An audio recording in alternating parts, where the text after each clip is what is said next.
Can't believe this. I saw this and I really couldn't believe it because apparently Maxine Waters is found guilty of campaign fraud. And she basically violated a whole bunch of election laws and she's ordered to pay. She's found guilty. And this is coming, Democrats, what the hell is going on? Because Maxine Waters has spent the last 5 years lecturing us on the fact that Trump is a criminal, but now she's found guilty and has to pay fines for violating laws.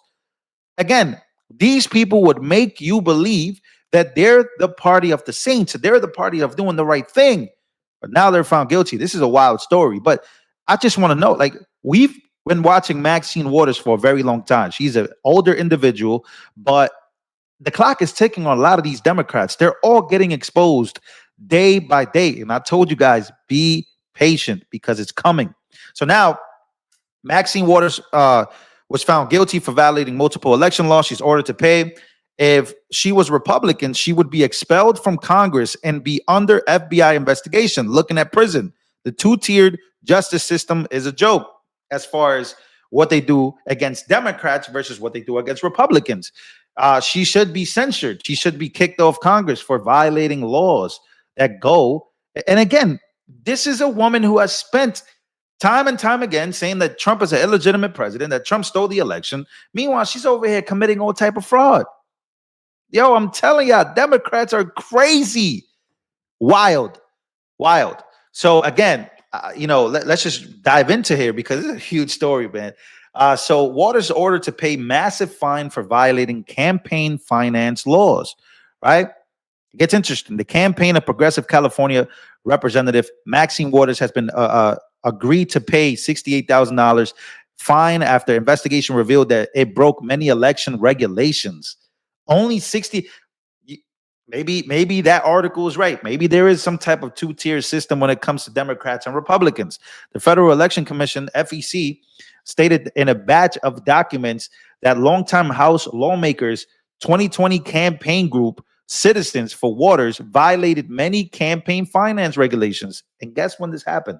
The 2020 election. Isn't that interesting? The FEC accused Citizens of for Waters failing to accurately report receipts and disbursements in calendar year 2020, knowingly accepting excessive contributions and making prohibited cash disbursements, according to one document that appears to be legally binding agreement that allows both parties to avoid court. Interesting.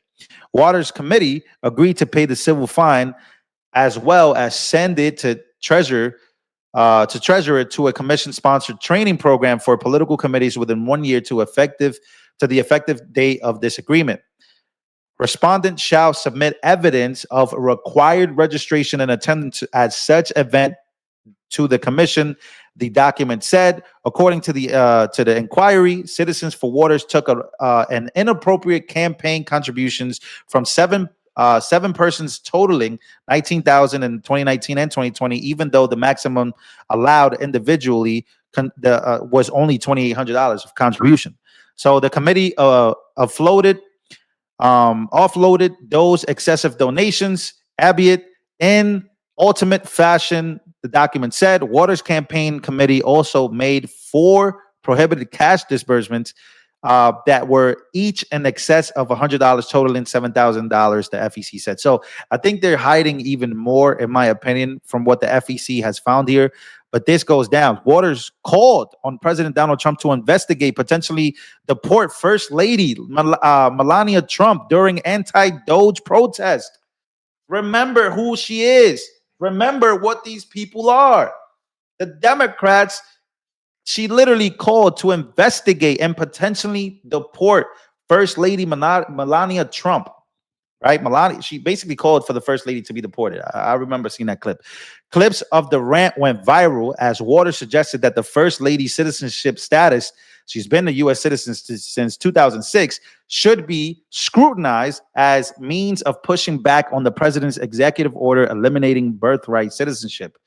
When Trump, talks about birthright, she said he is going to undo the fact that the Constitution allows those who were born here, even if the parents are undocumented, They have a right to stay in America. So she was going off and off and off, erupting. She was the loudest person in the room. She was going off on Trump constantly, each and every day. And guess what? Now she's ordered to pay fines for violating. And you know what's crazy about this? I think this happens a lot more than we know. I think a lot of these foundations and a lot of these groups that work for representatives that are, handling the money or getting contributions, I think they usually, a lot of under the table stuff definitely happens in politics. And I think a lot of these people are guilty. That's why they scream loud the most. Usually, Maxine Waters is the loudest in the room. There's clips of her constantly going off and off and off, calling for Melania Trump to be deported. Not only that, but basically calling for Elon Musk to also be deported. So yeah, this has been the loudest person in the room for the last 25, 30, 40, 50 years, however long she's been there. She's been there for a while. But when you look at Maxine Waters, right, she lives in a $4.6 million home, has a net worth over 5.3 million, on a government salary of 174,000 a year, and paid her daughter 100,000 for a year for 10 years. She is caught. She is nervous. She knows the end is near, and she can't steal taxpayer dollars no more. President Trump is fulfilling his promise. So here she is. You get out and you create a crowd. Get up in the face of some Congress people. We kick. Domestic enemies are right at 1600 Pennsylvania Avenue. Yeah, so she's like the leader of, again, going after Republicans, being the one basically saying that we must go after all of them because they're the ones that are guilty. They're the ones doing all the bad things. But in reality, they know. They know. So again, as you can see, Maxine Waters right here, she's the loudest. Democrats ambush education department aim at meltdown over Elon Musk. It's not an investment. It's going into their pockets. Do you understand that the money makers are in charge, they think? But when the people decide that we're not going to be trumped on, that we're not going to be walked on, that we're not going to be stumped on this country. This is not Trump's country. This is our country. We deserve to have decent jobs. We deserve to have the respect. We deserve to be treated in a way that all Americans should be treated.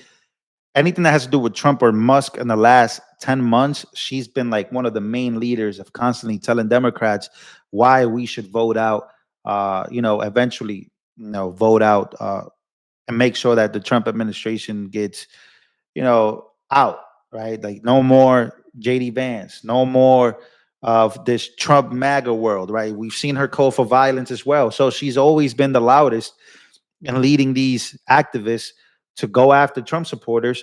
And it turns out that she's found guilty.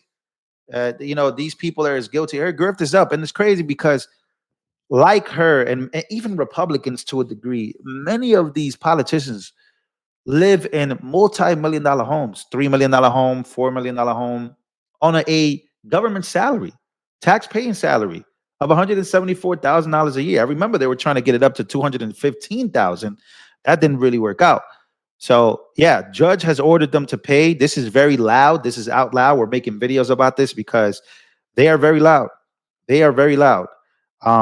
And they constantly tell you how Trump is the most corrupt politician, how Trump is corrupt. And meanwhile, these people are getting caught up and found guilty and they have to pay fines.